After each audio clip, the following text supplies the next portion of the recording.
What is going on, friends? It is Amy Plano, the reimbursement dietitian, here to simplify the reimbursement process for all registered dietitians and CNSs looking to accept insurance in their practice. And today, this video is much overdue because I probably get this question at least a dozen, if not more times per week. And the question is, do I need a physical location to credential with the insurance companies? The answer is always the same, and that is yes. Okay. The insurance companies require a physical address to be on file to serve as your office location. Okay. If you could have in the past done virtual only, that is no longer going to be an option in going forward. You need a physical address, and that will serve as your office location. So if that is not something you are interested in pursuing, then insurance will not be an option for you.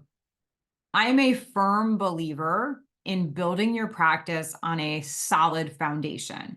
And I know for me, as a typical type A dietitian, that I do not like uncertainty. So if I were to invest a lot of money in a course like mine, or even just all of the work and effort into getting credentialed and contracted, I certainly would not do so without a strong foundation. So here are a couple different suggestions, some of which you may love, some of may you not love, relative to getting and securing a location for your physical office. So number one, some dietitians may use their home address. Sometimes the insurance companies will be okay with that. Sometimes they will not, because they will determine based on a quick address search that that is a residential area.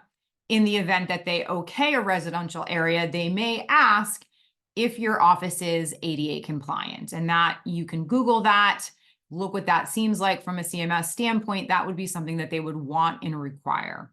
So you can use your home address. I often feel, I know a lot of dietitians are not comfortable with that, but I feel like if somebody's going to murder me, I live on the 16th floor of a pretty high security building, and I'm pretty sure they can come in and find me, bust through the front door, all of those things.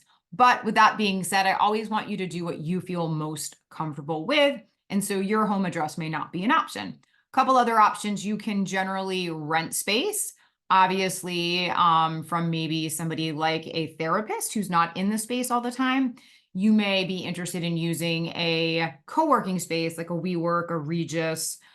A lot of these other companies and major cities rent out rooms by the hour. They rent out addresses.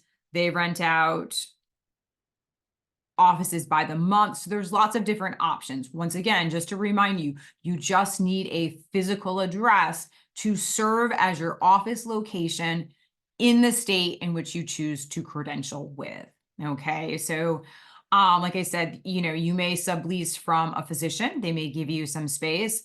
In my experience, we have used physicians' offices at no charge. They think that it is good for their practice to have a registered dietitian on their team. Therefore, they allow us to come in, no cost, and service their patients. So that may be an option.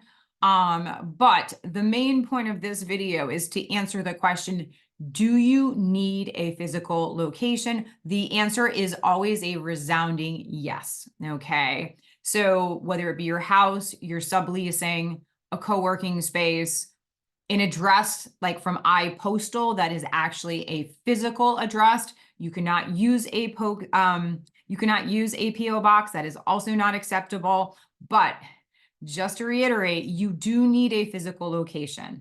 Generally speaking, there's different ways of getting it, and that's something that I cover in my group coaching program. I think I have an 12-page document with all different options to explore and what that looks like. But if you're asking yourself, or you're asking me, do you need a physical location? The answer is always yes.